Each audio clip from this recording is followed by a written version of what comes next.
மீன் நம்ம ஒண்ணுமே சொன்ன மாதிரி இந்த மீனே வந்து பாத்தீங்கன்னா ஒரு அதிர்ஷ்டத்தின் அடையாளம் அப்படின்னு சொல்றாங்க. மீன ராசி எங்க இருந்தாலும் பொருள் சுரந்துட்டே இருக்கும் அப்படின்ற ஒரு கருத்தும் இருக்கதாங்க செய்யுது.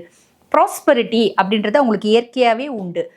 பொதுவா ஒரு வார்த்தை சொல்லுவாங்க, மீனராசி பொண்ணை திருமணம் செஞ்சா அவங்களுக்கு நல்ல அதிர்ஷ்டம் வரும் அப்படிம்பாங்க. அது மட்டும் இல்லைங்க, இது வந்து பெண் ராசி, நீர் ராசி, அதுக்கும் மேல வந்து பாத்தீங்கன்னா உபகரணமான ராசி அப்படின்னு வந்து சொல்லுவாங்க.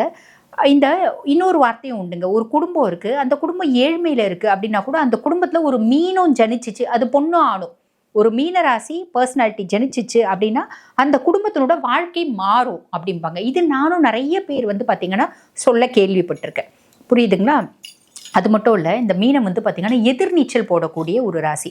மீன் எப்பயுமே தண்ணி போகுதுன்னா அந்த தண்ணி ஓடுற திசையே நோக்கி மீன் போகிறதில்ல, அதுக்கு ஆப்போசிட்டாக தான் போகும் இல்லைங்களா? இது எதை காமிக்குது? இவங்க மீன ராசி அன்பர்கள் பொதுவாக மீனை எதிர்நீச்சல் போட்டு தான் வாழும். அதே மாதிரி தான் மீன ராசி அன்பர்களும் எதிர்நீச்சல் போட்டு வாழக்கூடியவங்க. வாழ்க்கையில் எதிர்நீச்சல் அப்படின்றது இவங்க நிறைய வந்து போட்டு சமாளித்து ஒரு பீக்கில் போகக்கூடியவங்க அப்படின்றதையும் காமிக்குது இல்லைங்களா? அப்படி தான் இவங்க. மீனம் ரொம்ப வந்து பார்த்தீங்கன்னா பொதுவாக ஒரு வார்த்தை ஜோதிடத்தை சொல்லுவாங்க, மீனராசி பர்சனாலிட்டினோட ஃப்ரெண்ட்ஷிப் கிடச்சிச்சுன்னா விட்டுறக்கூடாது அப்படிம்பாங்க. அவங்க எல்லா விதத்துலேயும் சப்போர்ட்டிவாக இருப்பாங்க. ஒரு மீனராசி பொண்ணு இருக்குது, இப்போ நம்ம பெண்களை பற்றி தானே பேசுகிறோம். மீனராசி பெண் இருக்குது, அது இன்னொரு பொண்ணுக்கு ஃப்ரெண்டு அப்படின்னா இந்த பொண்ணு அந்த பொண்ணுக்காக எல்லா ஆஸ்பெக்ட்லேயும் சப்போர்ட்டாக இருக்கும். அந்த பொண்ணு திருட்டுத்தனம் பண்ணிச்சுனாலும் இந்த பொண்ணு வெளியே சொல்லாது, ஏன்னா ஃப்ரெண்ட்ஷிப் முக்கியம். அதே மாதிரி பார்த்தீங்கன்னா அந்த பொண்ணு